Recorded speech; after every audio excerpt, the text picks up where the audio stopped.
Okay, so in this class, we are going to study about robotic enterprise framework in UiPath. So basically, this is also called as RE framework. Okay, so RE framework means the full form is robotic enterprise framework. Okay, so currently we are in docs.uipath.com. Here in this portal, we can find all type of documents related to UiPath. Okay, so uh, here in this portal only we are going through robotic enterprise framework document, and then we'll create a new document for RE framework, new process for RE framework. Okay, using template RE framework template. So robotic enterprise framework is a project, a template based on state machines. Okay, so in process we can have a different type of flow charts and one second.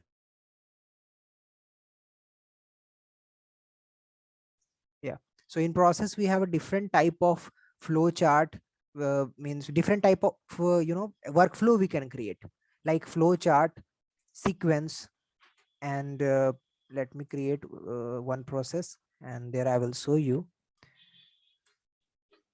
here. Yeah, here if you can see, we can create a sequence, we can create a flow chart, we can create a state machine, global handler, and workflow is nothing but a plain workflow, which is nothing but without anything, without any sequence of flow chart. In that we can create sequence of flow chart, anything.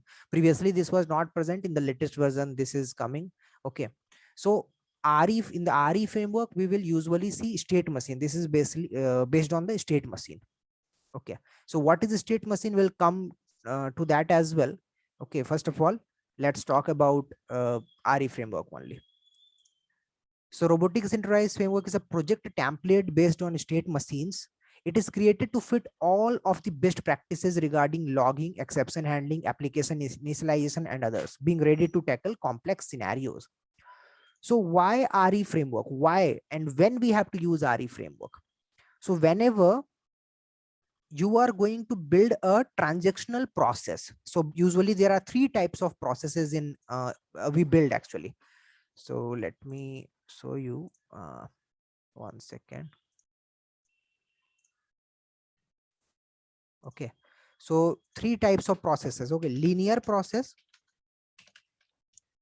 iterative process,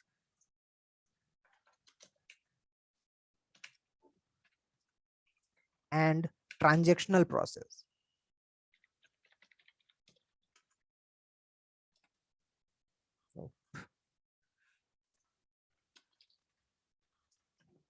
So whenever we have to build a transactional process, then we can go for the RE framework. In the RE framework, everything best practices are followed. Okay, and before moving to that, let me tell you what is linear process, what is iterative process, and what is transactional process. So in the linear process, as name is already saying that it's a linear one. So the linear means it's a straight flow. Okay, so suppose we have few tasks. We have task one. Okay, here we have a task one, and then we have task one. Then after that we have to do task two, and after that we have means from task one we will do something task two. Okay, and then next we will again do task three, and then our process will stop. Okay, so here process is going to start. This is the starting point, and finally our process is going to end here. So between that we are doing three steps or three tasks, we can say that. And this is one time. Once it started, it will do this task one, task two, and task three, and then end. Correct. And it is not going to repeat these steps again. So this is nothing but linear process. In the linear process, once process gets started, it will complete these steps and it will end the process. So that is called a linear process. In the linear process, it is a very simple one process. We can directly go with the sequence. Here is the sequence. We can directly use sequence for our linear processes. There are another kind of processes called iterative processes. In the iterative processes, suppose you have an Excel sheet where few data are there, suppose 10 rows or 20 rows are there, and you have to process all those data one by one. And the thing is, you don't want to, you just want to read entire Excel as a data table, and you just want to iterative onto those rows, the data table rows, and you want to complete that. So that is nothing but a iterative process. So you have, suppose here is one task, and what you are going to do, you will do this step, and then again you will do this step. Let me put like this. So it is going into repetitive mode, iterative mode. But and similar is transactional process as well. In the transaction as well, we are going to do in a iterative manner. But what's the difference between iterative and transactional process? So usually in iterative, once it is started, you have to finish all the iteration, all the rows, and then stop it. If there will be any failure in middle, it is not easy to track, and we can't stop the process in middle. But into the transactional process, okay, it is like a transaction. There are, means suppose we can read the Excel, and we store those Excel data into orchestrator queue. Okay, then we can treat that as a transaction. So what will happen once our process will start? It will read the data from the queue, what is orchestrator queue, and those we will come. Okay, anyway, means if we are running, means if we are studying RE framework, then we should know what is orchestrator queue and all. So we pick up the item from orchestrator queue and process that item. Meanwhile, if you want to stop our process, we can stop the process as well, because suppose we have to run another process, or we don't want to run it now and we have to process it later, so we can stop in middle. And if there will be any failure, suppose in the orchestrator queue we have a 20 rows, and out of 20 rows, 10 rows already processed, and 11th, while processing 11th row, something failed and our process is stopped. So we can resume our process from 11th rows or 12th rows, 12th queue item, we can say, we can resume. But in case of iterative, we have to resume it from beginning, or we have to tackle it in we have to maintain something to tackle that. Okay, so that's the means high level difference between linear, iterative, and transactional process. Okay, so let's move to this one. So basically RE framework is based on transactional process. We follow, we use this to use transactional processes. And this is the first diagram, means this is the first flow, I can say, which is based on state machine. And if I let me directly jump to this one. So here we can see this is based on RE framework. Let me create a new one so it will be easy. Okay, so this is our home page, okay, where we can see robotic enterprise framework, right? This is under a template. So under template, our first template is nothing but robotic enterprise framework. Here we can read, create a transactional business process that follows best practices for large scale deployment. So what this template do? Okay, so in this template, some code is already written, and those are following best practices. Those are following best practices, right? Just a second.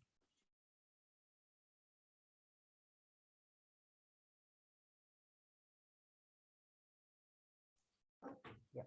So those are already following best practices, and those are built for transactional business. So we can create, click on this. Okay, so our project is going to create. Here we have to fill the name, basically name of the RE framework, right? Name of the process, sorry. So this one we are going to build for get unicorn name. In UiPath is having one website called rpsamples.com, where we have get unicorn name. So this demo we will means this entire session, that is a very basic portal, basically, to generate a unicorn name from input like name and month. So we are going to use that. So our name can be get unicorn name get unicorn name. Okay, so this is I'm going to use for our process name, and we are going to store this into this path, the default path, and here we can have a description. Okay, so what we have to write it here is this process, which process we are going to create. We have to describe that process, means what is the task, why this process is created, and what is the purpose of this process. To generate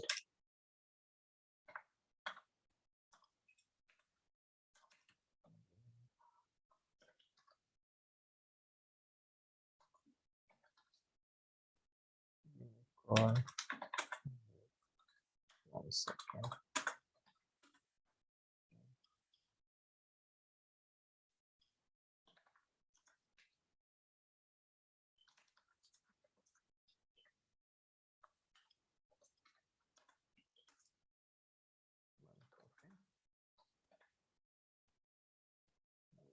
Oh, person I can say.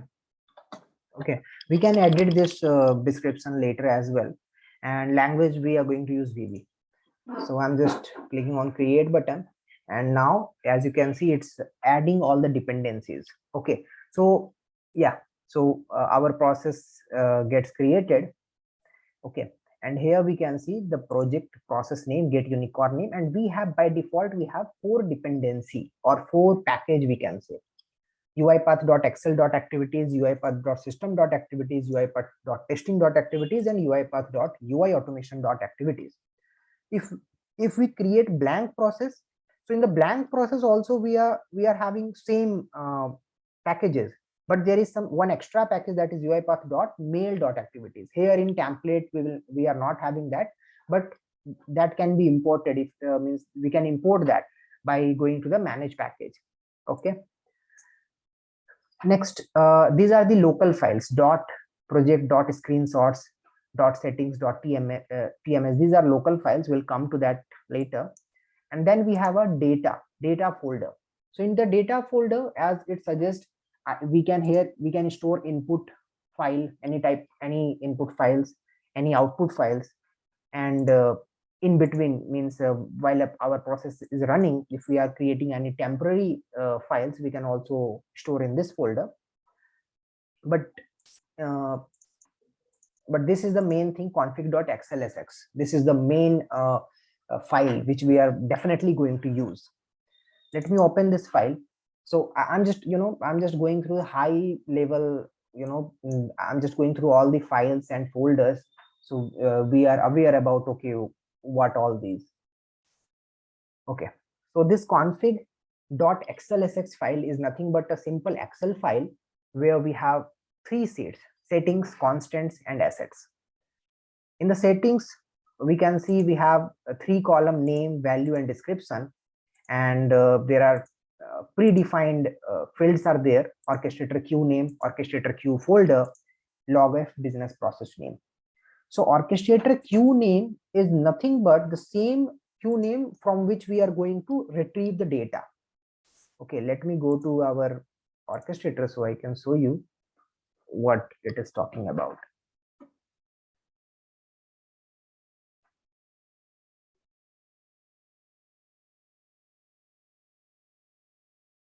Okay, so if we go to queue, we have get unicorn name queue, and from this queue we have in this queue we have queue items, right? And we are going to retrieve those items. So so how we have to tell our process retrieve the items, queue items from xyz or abc queue. So that queue name should be presented here, and we should not directly write the queue name in our process. Why? Because in future if we have to change the queue, we just have to change this config file. That's why it is called a configuration file. We just have to edit this file, we don't have to edit our process. Here we have orchestrator queue folder. So as we can see, we have different folders under orchestrator. So that folder name, so this queue belongs to some folder, right? And basically this process is going to be used in which folder? So that folder name we can pass here. So in our case, it should be default one. Okay, log f underscore business process name, I will come to that later. Okay, I'm just going through the points which is mandatory, which we are going to use, and rest of the things we will cover in the constants. So as okay, let me tell you one more thing about settings. So why it is called settings? Here, those key value pairs should be written, which works as a setting for our project. Like queue name is like a setting for our project. This can be changed. Okay, means suppose you have a television, or you have a video game, you are or you can say that you have a mobile. So in mobile you have a settings section where you can set the brightness of the phone, you can set the volume of the ringtone, and those things. So it is similar to like for our process, which fields or which attributes which are going to work as a setting, those key value pairs should be present in the settings tab. Next, we have a constant. So while running our process, we will be having some constant. So those constant values we can put here, like maximum retry number. So by default it is 0. Okay, so this retry number, you can decide. Okay, means in our process, if something is going to fail, we are going to retry for 2 times or 3 times or 0 times. So that is going to work as a constant, but still we can edit this. Okay, exception screenshot path. So in case of failure, where you are going to save your screenshots. Okay, so that path can be a constant. That path will not change every time or will not change frequently. So that will work as a constant. So all constant key value pair we should put in the constant field. Then we have an asset. So if we already means there is a asset, something called asset in UiPath. Okay, so that asset key value pair we should put here. Okay, let me show you one asset so it will be more relatable. If we go to assets, default and assets, so we can see we have one asset, unicorn name app URL. Okay, what it is just URL of the find unicorn name application. Type is text and value is www.rpsamples.com find unicorn name. So this, suppose in real time scenario, this URL will change or may change. Okay, you are using a development environment for development purpose, then you will move your code to UAT or testing. So in that case, your URL may change, and then finally you will go to live or production environment where your URL will again change.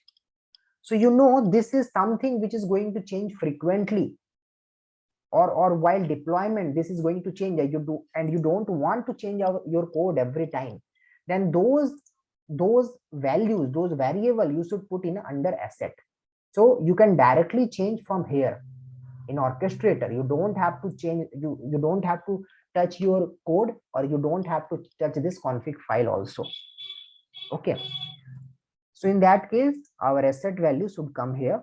Okay, this is the asset name. Okay, you have to use this one here in the asset, and value we don't have to put.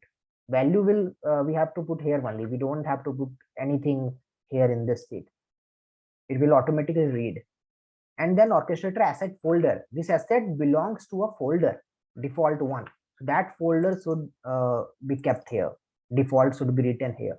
And the description, either we can copy the same description, this one, or we can describe means as per the information required, we can do that.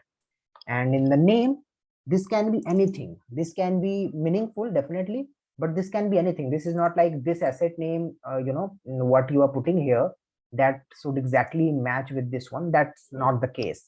This can be anything, but whatever you are putting here, same thing you are going to use in your code, in your XAMLs, and that should not change frequently. Okay, so you have to make sure you are using a meaningful name, and that should also be unique in this list. Okay, so till here, do you have any doubt or anything? or should I move ahead?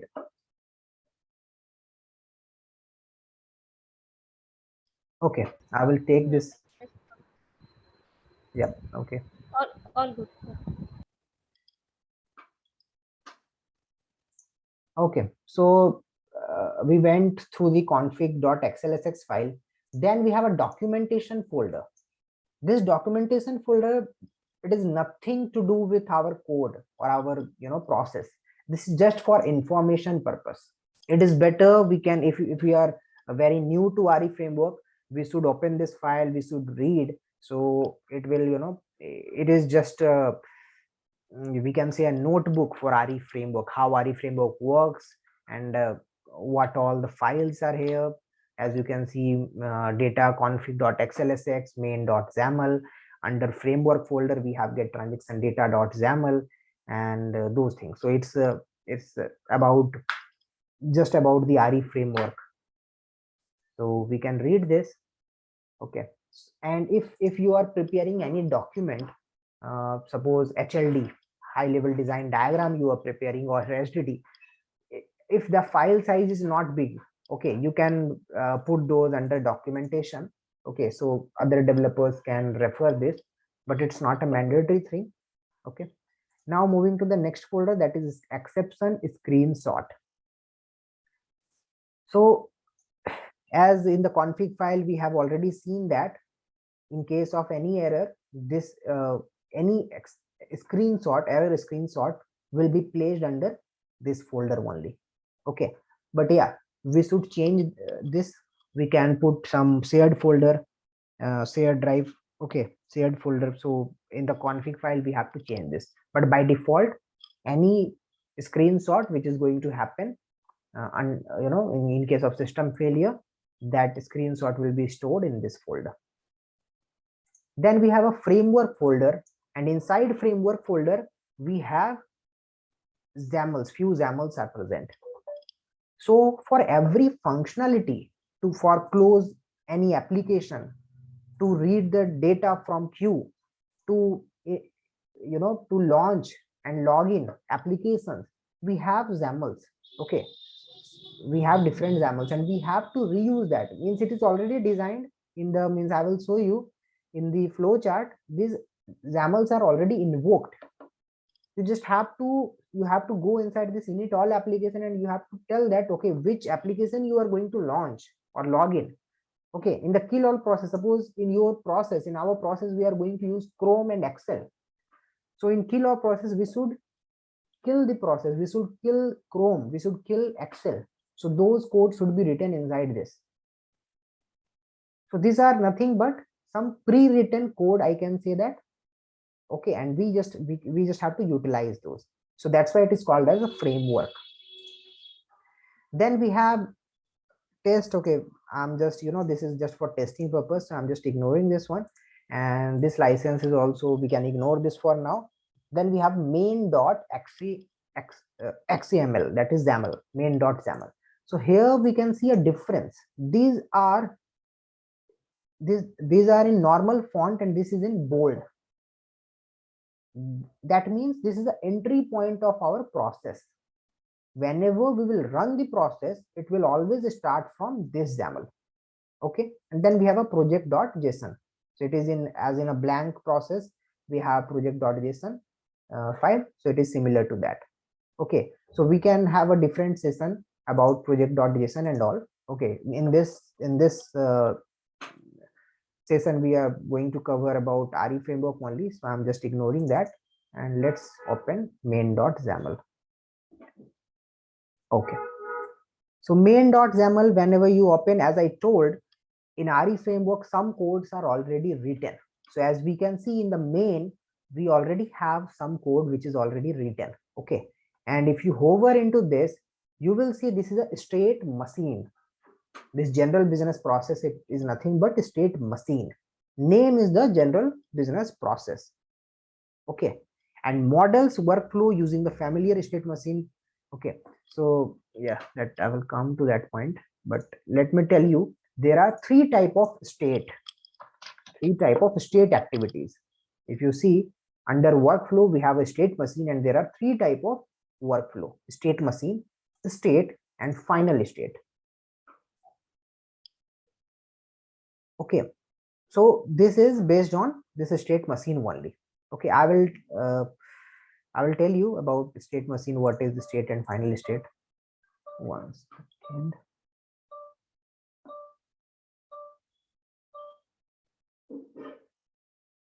Just a minute.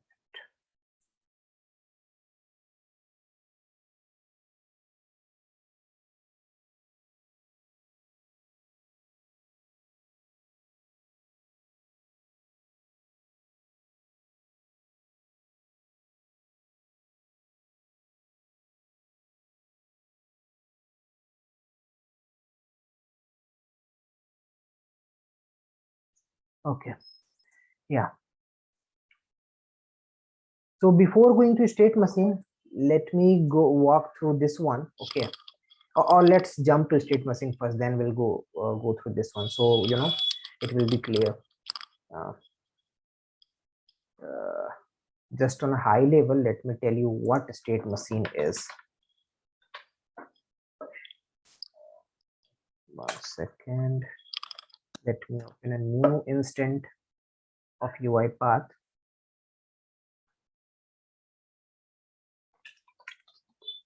State machine.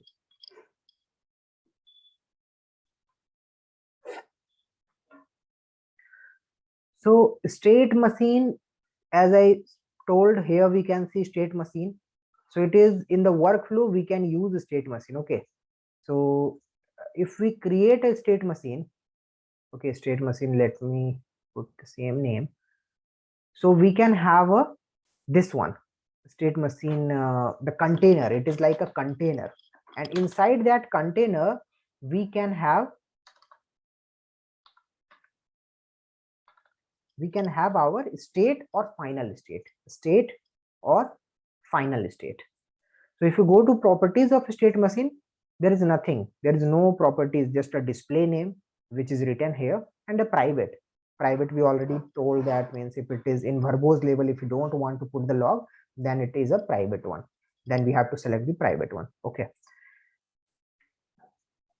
so state and final state both must be present inside the state machine. If we try to put it directly somewhere else, maybe in a sequence, okay, it will fail, it will not allow, it will give you error. Okay, let me, okay, so you can see it's not allowing me to put a state, or it's not allowing me to put final state. Okay, it must be inside a state machine. Okay, so in every state we can have a entry. Okay, if you open, you can see we have an entry, exit, and a transition. And in a final state we only have an entry. Okay, so in a state we can entry onto that state, we can exit from that state, or we can transition from, we can jump from one state to another state, basically. Like let me do one thing.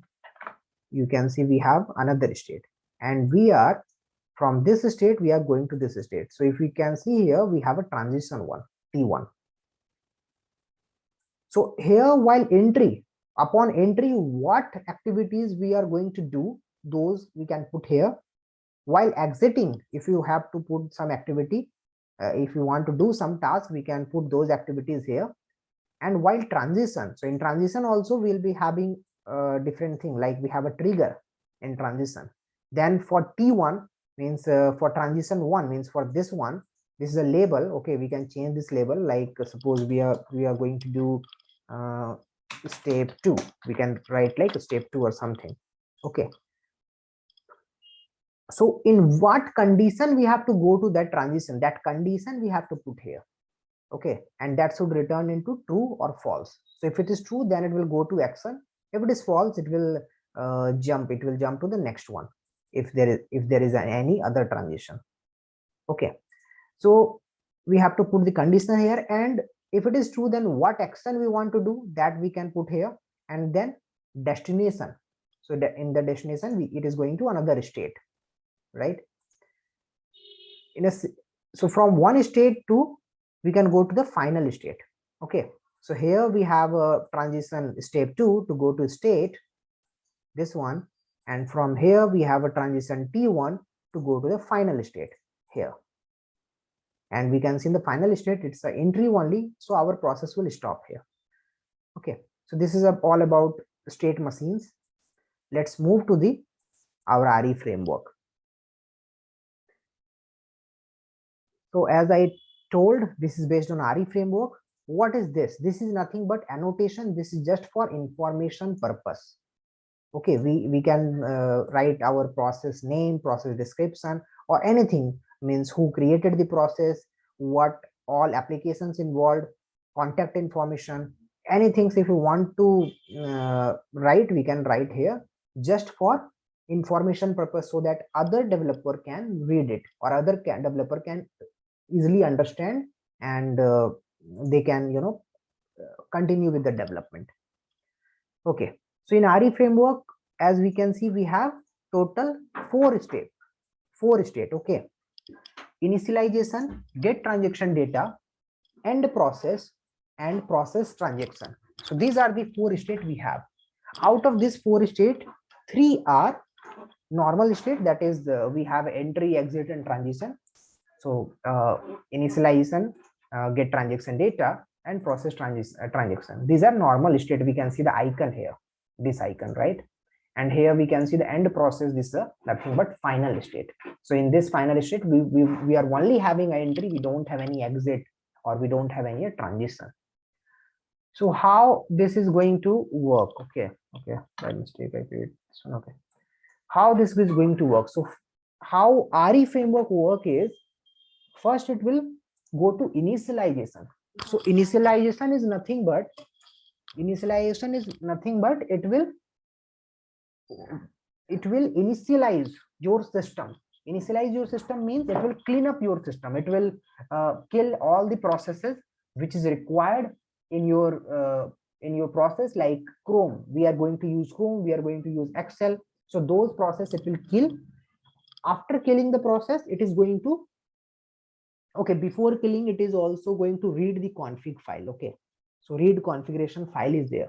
So first means, as we already seen this config file here, so this config file it is going to read. It will read all the settings, constant, and assets first, and then it will kill all the processes, Chrome, Excel, or whatever we will mention. This in the initialization it is going to kill, and then it is going to launch. It is going to launch Chrome, or in our case it is going to launch unicorn application. Okay, so those steps should be, all the initialization related steps should be done here. Okay, then if initialization everything is correct, then one second, you can see if everything is perfect, if it is successful, then it will go to get transaction data. If there will be any failure under initialization, any system exception, means general exception basically, then it will go to the end process. Okay, so I will tell you, means when how it will decide if there is a failure or not, and how it will decide it will go to successful or not. First of all, let's go to the high level. If it is successful, suppose in our case it is a successful and it went into get transaction data. So what it is going to do in get transaction data? So in get transaction data, it will read the queue item from orchestrator queue. So if you remember, in the config file, we mentioned one queue name. So in that queue, if there is any queue item having status as new, then our process is going to pick up that queue item for processing. And if that item found, if any queue item having status new is found, then it will go to this path, new transaction found and process transaction. If there will be no queue item having status as new, that means both didn't get any queue item, and it will go to the no data path, that is end process.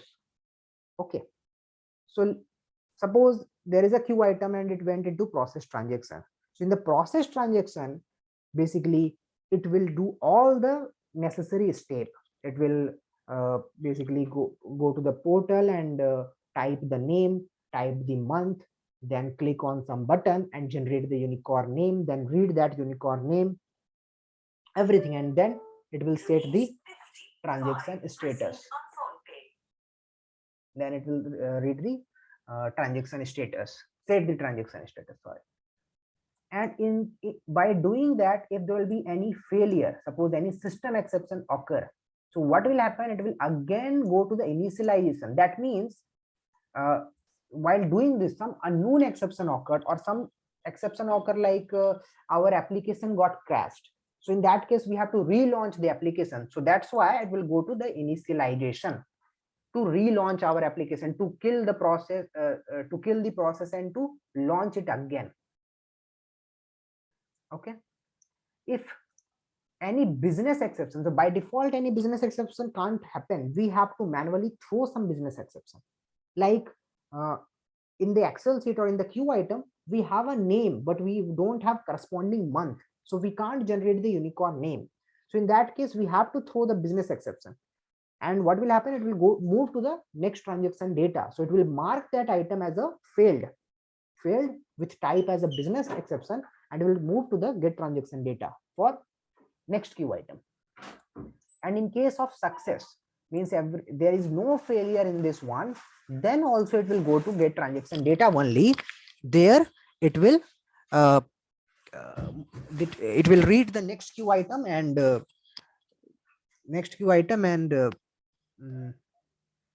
yeah, process that. It will again pick up the item and go to process transaction. And by doing this, it will process all the transaction item one by one, and finally, if no item will be found, it will go to the end process. Okay, so this is for all for today for this session. We'll continue with another session. Okay, so in this session we covered the high level means this diagram, state machine diagram. From tomorrow we'll go in into deep. We'll go inside the initialization, then get transaction data, what it is, what the code is written in inside initialization and all.